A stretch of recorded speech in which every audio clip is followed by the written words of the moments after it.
You can only reach so far, especially if it comes to decision makers. Those decision makers may not be within your grasp. But being part of a trade union, you're within a big body. You know, when we were talking about things like, one of the best things I can describe it as is a punch. The more weight you have behind that punch, the more impact it's going to deliver when you actually are doing things. And that is what the trade union movement is really all about. It's delivering for the workers, but also, you know, I don't mean this in the old school way of thinking, because a lot of the managers that are out there are workers. They're under the same terms and conditions of employment. So they also need protection too. And again, industry bosses themselves do need representation at times as well. So we're seeing it right across the different levels, from the boardroom down to the cleaner. Being a member of the trade union benefits all. And would you say that even for retail as well? Oh yeah, definitely. Yeah, Retail. so you can, because when I was in retail, I didn't realise I could join a union. I didn't really know about a union until I was working in a workplace that then started changing my hours at the last minute, and started telling me I'm not working that day anymore, even though that became part of my contract. And they started giving me problems, and I couldn't do anything about it. I went to Citizens Advice Bureau, I rang up ACAS, but everybody said I should have been with a union, but I didn't know about the union. Nobody knows. And my friends like, you should have went with Unison, it's not expensive. And now I think after that situation, you know, they've tried to just cut my hours. They just told me that you're not working tomorrow and you won't be working Wednesdays anymore. And I've been doing that for 4 years. And after they did that, I felt like that's not right, you know, and I wasn't happy about it. So I wanted to speak further with someone, but I didn't feel like I got the help. And that's, you know, you're not alone in this, and many people, and the problem with the trade unions are short and simple. If you've got a problem, we can't help you with that problem. We can only help you before that problem arises. And that's every trade union, because that's what they want to build up their membership on. It's not like insurance, it's more like just making sure that you're protecting yourself. Yeah. And it's not too expensive if you don't earn too much, is it? No, it's not. And there's a trade union for every single type of industry that there is. Yeah. Even if you are an independent freelancer or a contractor or anything like that, there's a trade union to support. Oh, so you could join a union as a self-employed person? Yeah. Wow. So I did not know that. Actors do it. Access to it. You've got That's Equity who does it as well. Yeah. Prospect. Sorry. Yeah. No, I was just thinking, I guess they did do it because when they wanted to replace actors with AI, I guess, you know, they couldn't just But that's SAG. make a stand in Hollywood without being with a union, could they? Because then they'd just be... And that's exactly where it was. That's exactly where it was. When you look at what happened in the USA. Now, the funny thing is, a lot of our legislation in the UK has been led in many ways by the European Union, in parts by the USA. The Health and Safety at Work Act, you know, is a big one. I don't know if you guys have ever done any kind of manual, you know, as a DJ, I'm pretty sure you've had experiences of lumping loads of crates of vinyl upstairs, and sometimes the sound systems. We're going back a long way, but yeah. So when we were looking at that, many of those DJs would end up getting tailbone issues. The bending, lifting. Yeah, knees and stuff like that. So the Health and Safety at Work Act was actually there to make sure that things like manual labour would be minimised, eliminated, or find better solutions to, you know, help these kind of things out. Thank God there's been improvements in technology that we can do these kinds of things without a lot of weight being lifted. But still, in this day and age, health and safety is a big thing. Yeah, most definitely been improved a long way since even when I used to be like on building sites. Like health and safety's come a heck of a long way. I'd say so, yeah. I don't think we really had it back in my time, or not much of it. There was a little bit. But. Well, it came in 1974, and that came about because of things like factory fires that were just taking place everywhere. There was no universal legislation to look after, you know, people. And also they had the Great Fire, innit, at King's Cross on the tube, where was it all made out of wood, I believe? Yes. The escalators. That's exactly it. And then also there was the one at, is it Old Trafford? You know, the football. Uh-huh. They all came piling in and they all fell over. Old Trafford? It wasn't Old Trafford. There. It wasn't Hungerford. Hillsborough. Hillsborough. Yeah, that's Oh, it. that one, yeah. I had to think of the name because with these football. Sorry guys, if you're watching and we can't remember the names, and you soccer fans or football fans out there, it is one of those things. It was a while ago. We excuse But that's for not what I mean. remembering. We've come a long way Yeah. from those things because that would have come under the Health and Safety Act, and I guess that wasn't really about so much then as to why there was so much disaster. Well, funny enough, disaster. I hate to bring this up, and rest in peace to all those guys at Grenfell, but Grenfell was that quite thing. recent. Yeah. That's within. Yeah, I can't believe how quick it's gone. And but it's that awful. should bring new legislation within health and safety again, because it seems to evolve over time. I mean, like I said, since I was on a building site, health and safety now compared to when I used to be on a building site like 30-something years ago is completely different. I can't lie, with the whole Grenfell thing, I was very shocked that they had a stay put policy because when I see fire, I'm not staying in the building. I'm sorry, I'm gone. I'm getting my stuff, I'm leaving. I don't want to be in the building, I want to be away Depends from it. if you have a route to leave, that's the thing. Yeah, tower blocks are a little bit more difficult to sort of leave en masse. Smoke No, I know rising, that, stairwells blocked with fire. It As depends soon on as your route. I think it's a lot harder for the people that are really high up because obviously I heard that the guy told a few of the people down below, and that's fine, they can get out, they're only just there, Yeah. But it's all them people up there. It's awful, like, I oh think god, I just never know. it's still a shame to Oh, no, this the day parachute. that it's not been made into law that blocks of flats must have fire alarms on every floor, because that's not actually a law yet. But I think that they got vandalised. Or they should have fire extinguishers in their flats. No, I don't think they had any. No. That's And this the is the thing. thing, because, and then we're going to touch on the other side, which is property. Because Yeah. property legislation at the moment, because of Grenfell and all these other Uh-huh. things, they're looking at everything right now. The health and safety executives gotten on board with things. You got to remember, Grenfell brought about a massive issue when it came to people selling their flats, which is now requires certification, making sure the building's been up to date. You may have heard service charges going through the roof, and people not being able to sell their properties because the certification's not there. So who's responsible for what? Is it the builders? Is it the contractors? Ultimately, it is down to the government, and now, from my point of view, the health and safety executives gotten involved. They have the power to bring about criminal proceedings, and they should do. But that is again well outside of our pay remit. But as audience members, whoever's getting involved in this one, I hope you guys have solutions as well, and put it forward to your local MP, because these are the guys that have access to those decision makers to change the legislation. Unless you voted Tory or Reform, then you haven't got the power. Labour's got the power. They've got the majority of the seats in the House of Lords, House of Commons. Right. What made you, out of all the parties, go for Labour? Okay, so I grew up in Stockwell, South London. So Me too. there you I've go. been there. Okay. What a I've state. lived there. I'd say my respects to both of you. Well, being the only Pakistani kid growing up in an area which had so many different people out there, being picked last for the cricket team was always going to be an issue for me. Oh, that's horrible. Yeah, well, definitely last for football as well. But I made up for it by running away very quickly. Yeah. Well, you're doing something great now. I bet they want to be your friend. So there you go. It all changes in adult life. Well, yeah. But here's the thing. When you look at something like the policies that Margaret Thatcher brought about, well, it didn't benefit people like you and me. It actually went against us. And I don't think it benefited anybody. funny enough, it did. But unfortunately, they didn't live anywhere near us. The wealthy. There you go. Yeah, well, there Or you the middle go. classes that didn't live anywhere near us, and they lived in their separate parts that weren't, they weren't on they weren't the bus drivers, they weren't the tube drivers, they weren't the people that were actually keeping London running. Now, my father was a minicab driver. Oh, yeah. Yeah. So of Not course, an Uber driver. well, No, I you get get Yeah, Uber drivers really get less listen. rights.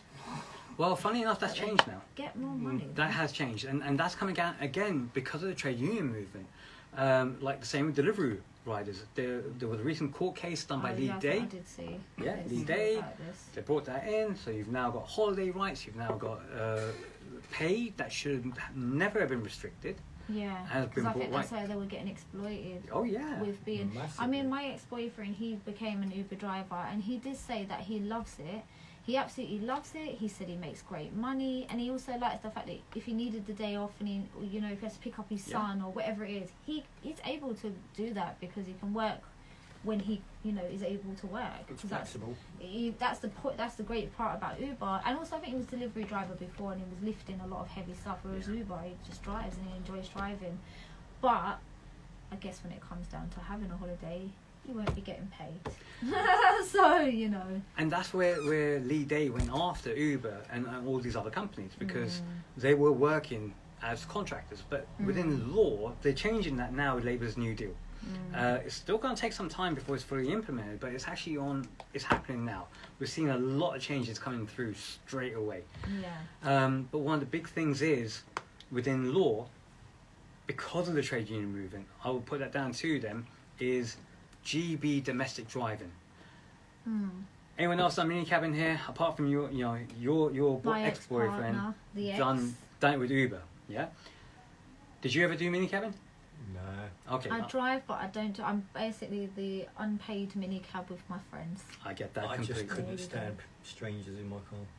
Well, I did, and I done it during second generation minicab driver, because my father always said one big thing, that you know what, you may have a degree and all the rest of that behind you, but just in case, you can always make a living through minicabbing. I agree. Absolutely right. I don't think it's a bad job. I think you meet different people, it can be good. But maybe for a female, it's only the safety aspect you've got to be aware of. Well, there was a lot of changes that came in from there as well. Yeah. So one of the big things was the GB domestic driving hours. It limited how many hours you could drive for. I was on Saturdays and Sundays would sometimes go 26 hours.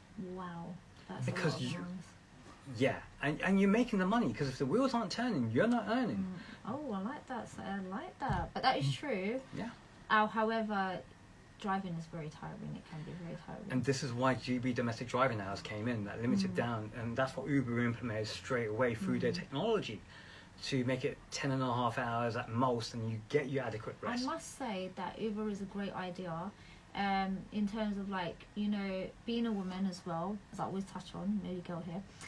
But yeah, like sometimes, like I remember once, or even just being a person, you know, you try and find a cab station. I remember it was one day like raining really hard, and I was lost, and I couldn't find the cab station. Oh, where's the cab stations? Oh my gosh! And it was it was awful, honestly. So the fact that now Uber is invented, you can just literally just tap on Uber, they know where you are, excellent, come and pick me up. It's quite really convenient in the palm of your hand. Well, but I think it's sad putting out other well, that, and it also helped alienate the few cabbies that abuse the system as well, the ones who take advantage of the fact that if you are a cabbie, you are one of the only few sources to get around London, and which means you can change the pricing, especially if they don't turn on the monitor of how much you can pay them. Uber at least tracks the payment of how much you charge. Cabbie drivers don't have to do that. No, they're paying before the trip. Yeah, and when I was doing it, that was the technology that was coming in at the time, because you know, there was a lot of things called account jobs, but you need to have those kind of contracts. You know, then drivers were safer, but most of the time it was cash in hand. So of course, like what you said, target. I'm not gonna lie. Yeah. You know, you don't know who's getting into the car with you. You don't know who they are, especially if there's 2 or 3 females and they're drunk. Or if you're driving, or if you're driving a 6-seater, what happens if you pick up 5 lads that have just come back from a party, and one of them is rowdy? Yeah, then you're at risk. And it's been known to happen where taxi drivers have been beaten up by rowdy bunches of and they guys. could be sick in your car, and you'd have to clean that up. Or if they're drunk and they're passed out, how do you get the girl out and be like, you need to go home now? Like, I don't want to dump you outside your house. Even just people doing a runner from your taxi before they're paying. Like, yeah, that used to But happen. also, it's almost on the flip side of like 1 or 2 cabbies that, to the bad ways of like a drunk girl just appears in their cab, and that cabbie's the only way home. Is like there's a system where that can be abused. It's like, ugh. well, yeah, women were abused by some cabbies. Well, that's you what know. my mum said she had when she was younger, and she always told me that I'm probably better off on the night bus because there's more people. She said when she was a young girl, she got in the cab, and the man he had like central locking, and he locked the doors, and he tried to assault her in the cab, and she said, don't ever sit in the front. That was the first one thing she said to me. Always sit in the back if you are getting in there. And if she said sometimes you're better off on the night bus because at least there's other people and there's more people around, whereas the cab you're in a car on your own with a stranger. Make sure someone knows where you are. Make sure that but now they have licenses, don't they? Yeah. So that's something. Even that doesn't stop them. I mean, there's been assaults from Uber drivers even. Yeah. I mean, any system where the cabbie or Uber can be abused, and the fact that there are laws in there that are stopping it, it doesn't help. Yeah, and that's the thing that people got to remember. That look, we may be talking about one or two incidences that have made the news, but the reality is the vast majority, I mean 99.98% of cab drivers that are out there are decent people, hard-working people that want to put the bread on the table, not rely upon anyone's help, including the state, and make sure that they can walk with their head held high. The amount of people that I met when I was doing minicabbing, look, I got made redundant from jobs. Yeah. So, And it happens. It happens to all of us, and the best of us, and best, even the best economics times, people can still be made redundant. Yeah. What do you do? Yeah. And coming from an Asian background, it wasn't about getting onto the benefits. It's more about, look, I'm gonna claw and fight my way up. Because again, Stockwell, you hustled. You didn't rely upon. You hustled and you worked hard. Hustler's mentality. South London is unique compared to any other part of London. It's definitely a hustler's mentality. Yeah. I think it's quite hustlers down in East London. Yeah, there hustlers is. everywhere. That's because South Londoners moved out there. London is the hustler city. I mean that's the thing. Like if you don't have a plumber that does insist on not paying cash, that's a weird plumber. Just like okay. No, they work for British Gas. Sorry. Oh yeah, that's true. Yeah. Sorry, name calling companies. Please don't Growing sue up me. in Stockwell was very much dog eat dog, survival of the fittest kind of situation. It was a rough area, very rough, especially 30, 40, even 50 years ago. Think of it like this. It was a government experiment, which was, let's take the worst of every communities, put them into the council flats in one area and see how they get along. Yeah. That's exactly what it was. That's where I It live. was so bad the police wouldn't go through the estate. All the crap of every single race. Can you imagine going a state in. so bad the police won't go through? Yeah, I've heard that. I did hear that years ago that they wouldn't go to South And London. when they some cabbies did, after a certain They time. drove through and pretty much had to leave their vehicles behind, which got overturned and burnt. Oh yeah, I remember that. I heard, So I heard so that more with that doesn't Pepper. help the cause of like maybe there's a reason why they aren't there. I was a kid when that happened. I was probably about 7 or 8, and I remember watching I was down on the estate, but I remember watching the cars turned on their roofs and set ablaze, and the police got terrorised. They couldn't come into the estate. But there was a good reason for that, because the police themselves were being very abusive at the time. They were picking on people from a West Indian background, African background, Asian background, Corrupt. random. Corrupt. Yeah. Still a bit of a catch-22. It's like if you wonder why the police aren't going down there, and the stories of their police cars being turned over and being abused. But Not said they'll be abused as well. The police back in the days used to be abusive. Oh yeah, I'm not. So it was a case of I think they were very the corrupt. community kind of came together, and it didn't matter whether you're black, white, Chinese, Asian. We were a community. If you lived on the estate, you were cool. But for anybody that was outside of the estate, it'd be a problem if you tried to come. Oh yeah. Including the police. That's because it's very different when it's the police the ones who are supposed to be Yeah. law. But with the Irish community as well, because at that time you had the IRA and all that. Yeah, that's so right. I remember the Swan that. pub is still an iconic area for the Irish community, and they were regularly raiding it. Looking for anyone for any reason. So Did you just mention the Swan? yeah, I used to literally live opposite that pub. Don't know this one. don't worry about it. It's an iconic Irish pub. Okay. It's still there to this day. Yeah. Oh. It's Okay. opposite One the of tube many, station. of very few pubs left. Yeah, because they bought the freehold. Which is another part of the politics and mortgage side of things. But yeah, so Used to once be a travellers' site down there as well, Yeah. just opposite the one of the estates, because there used to be quite a lot of estates within Stockholm. still are. Well, yeah, they're I all recently still went there, down and there. they've all got the old doors put on now, so you can't go through. Well, it's not open anymore. But, Yeah, I lived on Union Grove, just opposite where Clapham Police Station was. yeah. I used to live on the Stockwell Park estate, Yeah. in Victoria. So what made you decide to get into Sorry. into Labour, like becoming? Ah, sorry. Yeah. So, sorry about that, guys. That's I know we all went right, down. yeah. the- Yeah, no, Oh, good, it's all it's right. good. We've got Nice so discussion. much to just wondering. Tangent.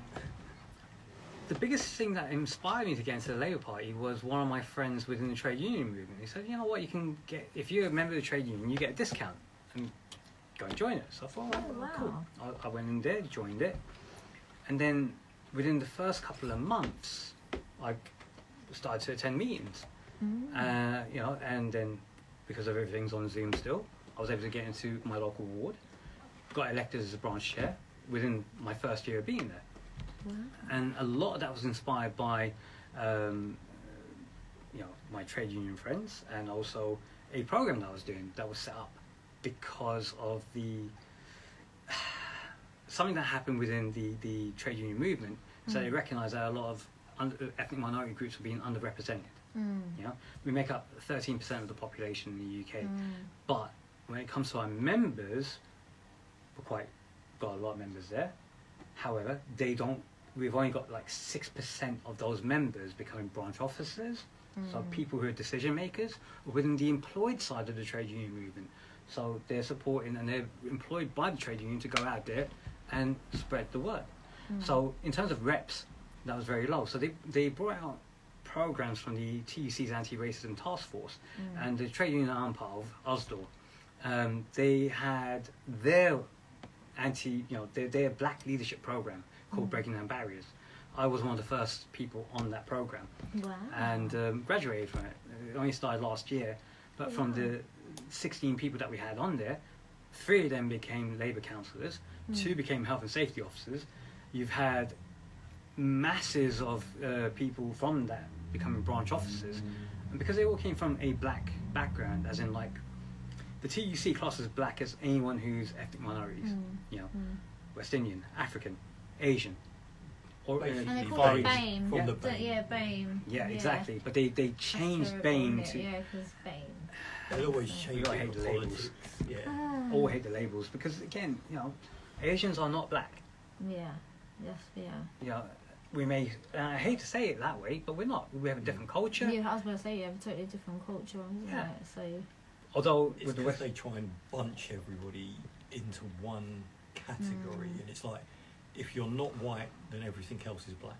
yeah, It's crazy, isn't it, when you think about it? it is, and again, it's something that the TEC is trying to address because you've got people like me coming out there and saying, look, can we change it? Yeah. You know, this doesn't reflect what we really are. Mm. You know, and as much as it's politically correct, it alienates people rather than bringing people together. You know, I think that as well, because then it's like you're putting, you know, you're saying that everybody should be included and you're being, you know what I mean, inclusive and all this, but then you're saying, oh, but this is BAME. Yeah. And it's like, so there's what, do you know what I mean? It's separating and it's not right. I don't think that's really a good idea, but. and that's my personal opinion, so it's not representative of any trade union out there, but I'm saying Yeah. that, you know, that's my personal opinion, so I just want to put that on the record. Yeah. But having said that, you got to start somewhere. Yeah. Well, it's also a little bit of misinformation. A lot of these times they look to America with the fact that like being African American, being black there is, you know, like that's the minority, the massive one there. People forget like in the UK, it's, you know, being the Asian is actually the largest minority here in terms of being white than minority than, you know, Asian than black. But like people don't see it that way. It's just like, no, you're all black. That's just easier. It's like it's lazy. It's laziness, but it's just like it's also misinformation. People don't see it that way. Yeah. And this is where the big issues are at the moment. But again, that all will come with time. It comes with people discussing and having people talking to the decision makers. You know, and this is one of the big things about the trade union movement out there is learning how to talk to decision makers, how to negotiate, and the skills that's taught benefits so many people. So, how long have you been a Labour supporter? Not necessarily a member, but just, I wanted to ask how long you've been a member. well, Because you that said, was- I think you said 5 years, wasn't it? No, that's the trade union movement. Oh, I've been a trade. member of the Labour Party. It'll be 2 years in June Yeah, How because you long said have you he only passed his supported the course Labour? last. Like, since I can remember. So you've always been Team Labour. Labour. Yeah, you've always always been supported Labour. Yeah. I think they're the better of the bad bunch. Unfortunately. So what do you think? I do of- think so, compared to the Conservatives, and they've really ruined the NHS, I would just like to say. So, you know, Yeah, they've they- started fair point. selling it They off. didn't. They No, I think they have. started selling It was ruined as before them, Labour, but- so. Whichever I way. want to keep our NHS. I'm just putting that out there. We're going to be old soon, and we're going to need it, so we don't want to lose it. The NHS will disappear because they want an American system. Then I'm going And to believe it. It's deliberately being destroyed, which is why it's being sold off. Most people didn't even know. Then I'll be it was leaving being the sold off. country for the hot weather. Because there are rich people that want to Chris is monopolise. just like, hold your little tongue there. Okay, so shall I answer that one? Please Go for do. Yeah, please do. Right, so, yeah, look, 14 years of Conservative leadership has actually ruined the NHS, and yes, they were selling it off bit by bit. Labour, before that point, was trying to bring in initiatives that would bring funding into the NHS, including private partnerships, so that way you could speed up and hit the targets. Again, Okay. that was brought about by the previous 16 years of Conservative leadership through the different leaders at that time, Major, Thatcher, so on and so forth. Who created the NHS? It was Labour. Oh. Labour created the NHS. Alright, that's a really good question because I never really knew that. Who did? At like in After 53. the war. So yeah, In 53. the guy who owned one after the Second World War, created in that way by Clement Attlee. And why was that created? Because it needed something to make sure that people would have healthcare free at the point of use. I think that's a nice system to have as well. Mhm. I mean, you know, I will just tell a quick story about my sister's friend who was from Italy. He's from Italy, but he was married to a woman from America. They lived in America. They got insurance, health insurance. They got all of that. But then he had a car accident, and he could have died. And they said, well, you know, you're gonna pay it. And then she goes, you just pay it. She didn't know the price of it. I want him to live. I don't want him to die, right? So they paid it. They done this operation that they weren't covered by the insurance because you're not actually covered by everything on the insurance. That's true. Depends on And the then policy. afterwards, right? They were. Do you know how much that was? That healthcare to fix her husband, £3 million, and they had to flee America. And now they're living in Italy. They just don't have £3 million to pay it. They just cannot pay it. So she can't step back foot in America ever again. The American She owes $3 million. system is So- very defunct I think it's because awful. You're going to let someone die. a policy in Yeah. America doesn't cover, It's horrible. like you said, all your expenditure. It And wouldn't here's be the too problem: expensive. when you buy a policy, it might say, "Okay, we'll cover you up to 200,000 during the life of the policy."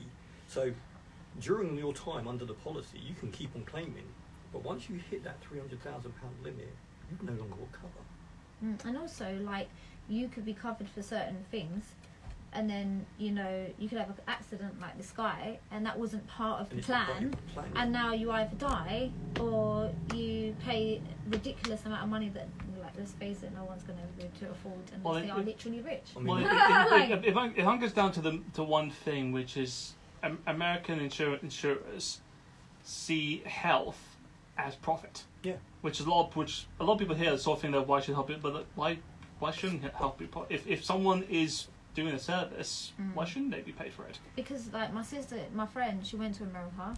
Her sister got drunk.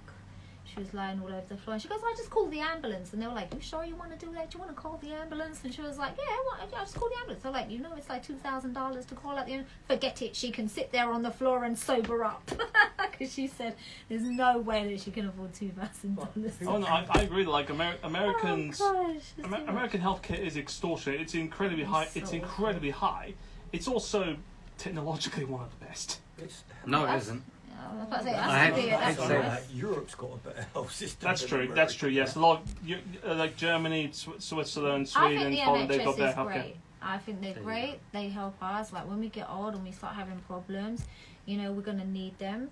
But I just think the waiting time is just too That's the long point. for It's some not- people. NHS People Why do you think that dying is? waiting. It wasn't great. It's Anyway. too many It people. wasn't great. You to think start that's the with. reason? More people getting problems. Right. Lining More probably. rich people's pockets. No. You think that's the reason why there's too many? I think they're selling NHS off has- bits. No, you're on. It's more It's people. underfunded. Huh? It's more people. Yeah, there's more people. Yeah, They're but bringing. it's underfunded whilst populating richer people's pockets. No, but what you have to Because it's understand becoming is that the a UK. Do you have any profit idea how system. much the NHS has been funded?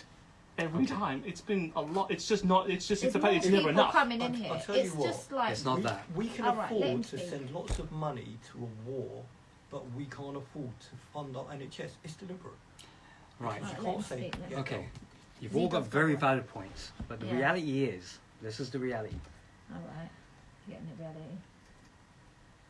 We're the 5th richest country on the planet Yeah, we're all Yeah. poor. No, Right. Yeah. because we are not getting a rate of return on the investment, which is our taxation, from the government who's in there at the time. And we had that screaming loudly at us when we had the pandemic. definitely. Yeah? Where did the contracts go? They didn't go into the NHS. They went to... Privateers, Yeah. basically. That's Private right. pocket. And we saw how that worked out.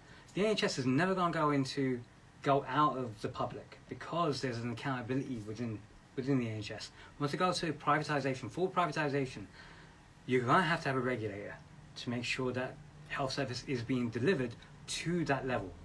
And there's no way that this country can cope with litigation cases. Litigation on things like medical negligence at this moment is already on a backlog. You really want to add to that with privatisation? Ain't going to happen. But I think it will, because they've been selling it off bit by bit. And I want to talk about private contracts. Yeah. They've been selling off the NHS. I don't even think people realise the NHS went digital during the pandemic. Yeah. And it became NHS X, Mhm. which wasn't advertised, but it was. You know me, I like to read up on all my EVs government and stuff. He does. So a lot of people didn't realise things like the test that we did. You know, The COVID test. the COVID test. Now, openly, in public, Boris Johnson and all the rest were saying, you know, do your COVID test, blah, blah, blah. Most people didn't know. If you went onto the government website, there was, I think it was a 6 or 9 page document that literally told you the COVID test didn't work. Mm. And That's this was true. done by It Karis didn't work Mullis, 'cause- who was the person that invented the test. And then it was abused because they were running it at double the cycles, which was producing a lot of false positives. But like Karis Mullis, who invented the whole thing, said, when you use it, it can make something out of nothing. You can literally, you know, take a speck of something that's not going to do anything and make it look like it's something major. So it was a test that was abused. And they literally admitted it on a government website in a document. But openly, they would lie to you. Now, here's the funny thing behind that. There's actually something called the COVID inquiry still going on at the moment where they're I'm building up the aware. evidence. Because there has to be accountability. And this is when you got something in public ownership, which is why it will never go fully privatised. You may bring privatisation in to help speed things up like waiting, but the reality is, being the 5th richest country, we actually dropped down under the Conservatives. We were the 4th richest country on the planet. So what happened was that the wealth was not being used properly. We're taxed the highest under the Conservative government. It's now going to definitely go up a little bit more. But the difference with the taxation when it's Labour versus the Conservatives is that there's accountability. You know where that money is going to be going. You know that the money is going to be reinvested back into public services. And if it isn't, there is going to be further inquiries. Whereas with the Conservatives, I hate to say this, when was the last inquiry that you saw about misappropriation of funds? Had it not been exposed by the media, like you guys? I would say they go on all the time. They're just not being presented by the media. I think a lot of public inquiries are just not being put on the mainstream. Yeah. It's almost like the mainstream news don't want to report what's going on behind the scenes. But because I keep an avid watch on all this stuff and I read government really websites, so I know there's loads of inquiries going on. I know that the government's getting sued near enough every other week, and I think the average cost is about £150,000 per claim, which most people wouldn't even be aware of. They think that, you know, when you hear it in the news, that's the only time they're being sued, when it's literally on a weekly basis. Yeah, let's clarify that, because the Labour government's only just come in. No, but I'm since talking July. about the But government. We look at the Yeah. government Right, previous. let- That's more likely the until case. today. Sorry. No, don't. Just I'm saying Yeah. let you speak because Sorry. we're going to Yeah. cut the Yeah. breaks in. So All right, Vincent, let. No, I'm agreeing with what you're saying there, but we just have to clarify, because when we say in the government, we can't go with the existing Labour government right now. They've only just come in. And I'll give you that. yeah, and because they've only just come in, you've got to undo, and they are doing it. You know, love her or hate her, Angela Reeves' New Deal for workers is brilliant. When you love him or hate him, Wes Streeton is looking to try and plug the gaps that are within the NHS. It is there, and sometimes tough decisions do need to be made. But, Britain has done a lot to harm itself as well. If you vote for Brexit... No. But that's what I'm going to say. If you vote for Brexit... and there's a very good reason why people would have voted for Brexit, because a lot of the time... I said no. I just like to say. I voted to remain. My nonna is, Italian. I voted to remain, but once we left, I acknowledged it. Here's the problem with Brexit, just was say that we should I have acknowledged never it. I was like, joined okay, the fine. European Union to start with, because here's the problem that most people don't know in law. It's unlawful to give away Britain's power to another nation. But it didn't. So we technically did, because when we joined the European Union, it meant they made laws up that we had to abide by. That's giving away your power. I think it's Right, so when they made up the laws that you're talking about, Britain was part of that legislative process, I get don't that, you? but I'm saying, as part of the European Union, when they bring in certain legislation, under the Supreme Courts, the European Supreme Court, we have to abide by those. But if I have to abide by another country, and it's not even a country, it's a private organisation to be precise, that says they can rule over my rulership, I've given away power. Because I'm no longer sovereign within my power. And that actually goes against the constitution of the British Constitution. How can you show me where it's written down in the British Constitution? I would have to go back into Well, my... You then couldn't, have to because advert You know what, the guys? British Guys, It's actually written. this is an interesting conversation, but we are going to go to an ad break right now. So about 2 minutes. Yeah, no, in about a minute. So this will be a brilliant thing to do. I control the ads. I can do what I want. So, that's the perks of being in charge. But this is brilliant. We're going to talk more about this. So, guys, we're going to have some 5-minute ad breaks right now. Tune in after that. Maybe I'll have one song or two just to break things up. Vince will do his research. I'm dying inside with all the things I can say, but I'll leave that be. So we'll chat to you in about 5 minutes, guys. Let's see you in a bit. See you after the break. Wow, I don't know if we're going into that level of It debate. gets quite carried away. That's good though. I like Kill me. We kill me with the NHS. She hates when it gets a bit too in-depth. Oh, he does it. I don't I mind think you sometimes. sound like you was enjoying that though. No, we are, but he does go a bit like. Yeah, way and then I was down like, the we rabbit wanted hole. you to speak because it does take long time to get out the stuff. And Oh wow. Okay. Right. No, that's you cool. would like.